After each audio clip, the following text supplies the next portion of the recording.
From Anshei Sphard-Beth Emeth congregation, it's time to take 10 minutes for Torah with Rabbi Joel Finkelstein.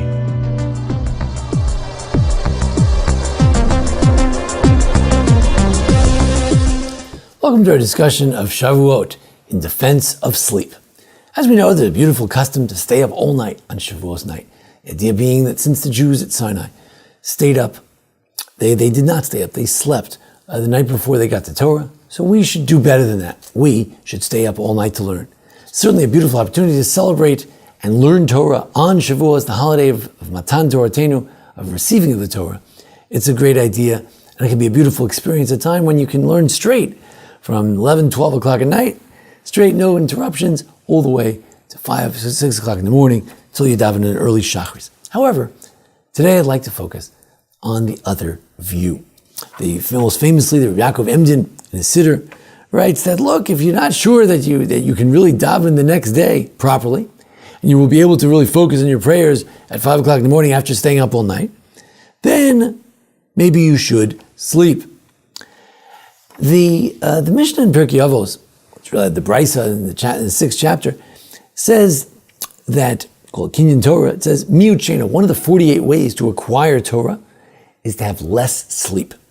However, the Levush says that the beautiful pasuk in Tehillim that Shav Lachem Mashkimei Kuma Achrei Shevet. He says, look, some people will get up really early and they lose sleep to learn Torah, and it can be a beautiful thing. But there are others who make sure that they sleep, and God will give them Shena, He'll give them sleep, and He'll let them, since they're beloved of God, they're sleeping so they can learn Torah. And when they wake up, they have greater clarity. Yor Sameach says, if you sleep too much, then you lose time from learning. But if you sleep too little, then you also lose time from learning, because what you could have learned in 1 hour, it took you 2 hours because you were so exhausted.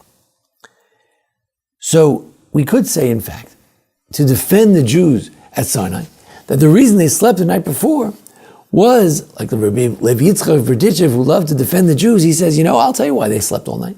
They wanted to have total clarity in the morning. Or the Apter Rebbe, who was the Ohev Yisrael, he loved Israel. So he says, I'll tell you what it was. They were so impassioned about waiting for their beloved, waiting to hear God and the Torah, that they were about to explode with excitement. They had to go to sleep. If they didn't go to sleep, they wouldn't be able to survive, to make it till the morning. And that's why, indeed, they went to sleep. The Chassam Sofer writes about this importance, especially for a scholar, to guard their body so they can be ready to study more. And the Baal Shem Tov also speaks about the importance of that when your body is sick, your neshama is weak as well, and your ability to pray is hampered. Now, based on this, it's a wonderful sefer here, Az Yomu, a book on Pirkei Avos, by a certain Rabbi Yitzchak Aaron Goldberger. He's from Popov, from Klosenberg. He says as follows. He says, we know there's a minhag, the Ramah says, we have a minhag to eat milk on Shavuot. He says, milk, cheese. Where do we know about cheese? We know it from the story of Sisra. She gave him milk, Yael gave him milk, and he went to sleep, and she chopped off his head. In other words, it helped him fall asleep. It's a sound lesson. It's having milk helps you fall asleep. So maybe that's why we specifically have milk on Shavuot, to fall asleep, because we want to be like those Jews who fell asleep so that they could be more clear to study Torah. Or, he suggests audaciously, that on Shavuot is a double kiyum, a double fulfillment when you have wine on Shavuot. Of course, for Samat v'chagecha, you have to have meat and wine on a holiday. Even on Shavuot, you have some milk, you have some meat. Separately, of course, but you have both. Or one meal you have milk, one meal you have meat. But the wine has a separate meaning on Shavuot, because the wine also helps you sleep. And if you have the wine and you sleep, then hopefully you have greater behirut, you have greater clarity when it comes time for learning.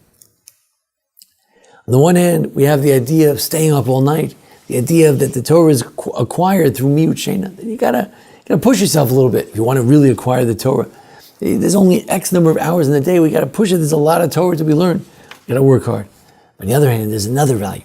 That in the contrary, we should get sleep, get as much sleep as we can, so that we can learn better, we can learn more clearly, our heads can be clear, and we can accomplish as much as we can.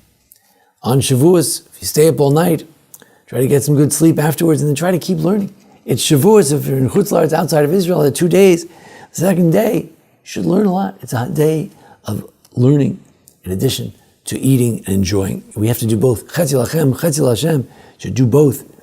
But let's remember that part of our tanug, part of our joy, part of our joy is to sleep, and in order to which we be strong, should be able to learn as well. We wish everyone a Chag Sameach, and we thank everyone for joining us here at the Anshei Sphard-Beth Emeth congregation, here for our discussion of Shavuos. Join us each week for a discussion of the holidays, how-to videos, and more. And thanks to Jason Lefkowitz, our producer. Thank you. This has been 10 Minutes for Torah with Rabbi Joel Finkelstein. To learn more, visit asb.org.